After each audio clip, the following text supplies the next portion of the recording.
আজকে আমরা যে গল্পটি পড়ব সেটি হচ্ছে পৃষ্ঠা নম্বর 187। গল্পটির নাম হচ্ছে হাতির মা। আচ্ছা, আমরা ছবিতে এখানটায় কি দেখতে পাচ্ছি আগে বলো। এখানে দুটি হাতি দেখতে পাচ্ছি, একটি আকারে ভীষণ বড় এবং একটি ছোট, তাই তো।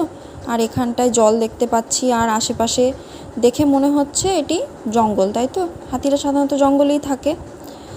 এবার যে গল্পটি পড়ব, গল্পটির নাম হাতির মা, লিখেছেন হচ্ছে লীলা মজুমদার। গল্পটি পড়তে শুরু করি। বেশিরভাগ বুনো জানোয়ার সারা রাত যেখানেই ঘুরে বেড়াক না কেন, ভোর হবার কিছু আগে কোনো নদী বা পুকুরের ধারে এসে পেট ভরে জল খেয়ে নেয়, যাতে দিনের আলোয় আবার জল খেতে আসতে না হয়।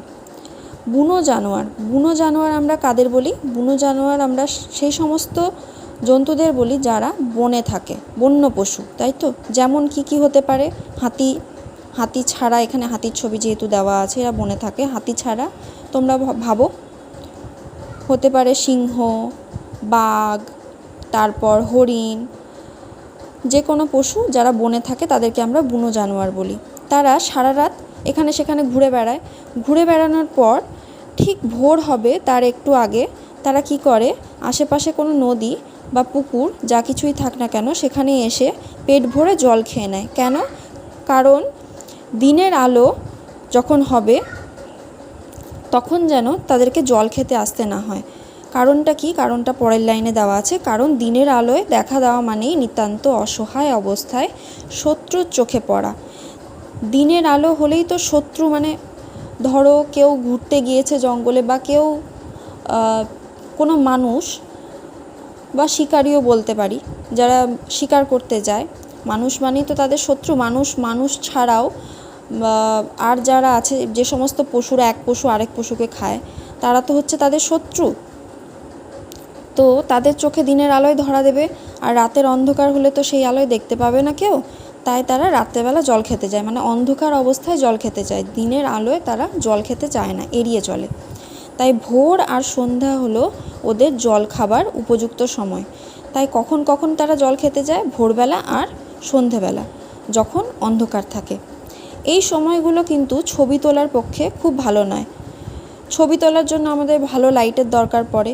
এবার ভোরবেলা আর সন্ধ্যাবেলা কি আমরা ছবি তুলতে পারবো? যদি ছবি তুলি তাহলে তো সেটা সেরকম ফ্ল্যাশ দিয়ে তুললেও বা লাইট দিয়ে তুললেও আমরা সেরকম ভালো ছবি পাবো না, তাই তো।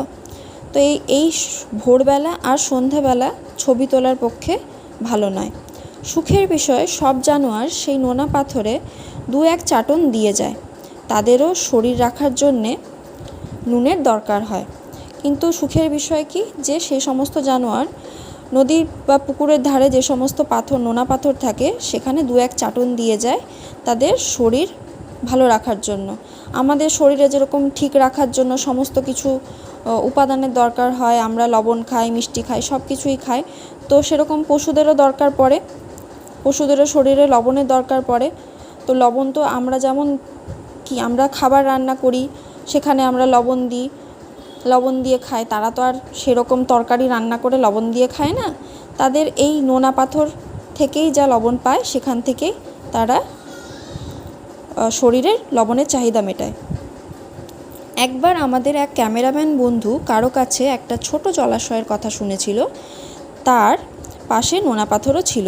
সেখানে দিনের বেলাতেও অনেক জানোয়ার জল খেতে আসতো। এবার যিনি গল্পটা লিখেছেন, লীলা মজুমদার, তিনি বলছেন যে তাদের এক ক্যামেরাম্যান বন্ধু, ক্যামেরাম্যান কাদেরকে বলি আমরা? যারা ছবি তোলে, তাই তো, ফটোগ্রাফার।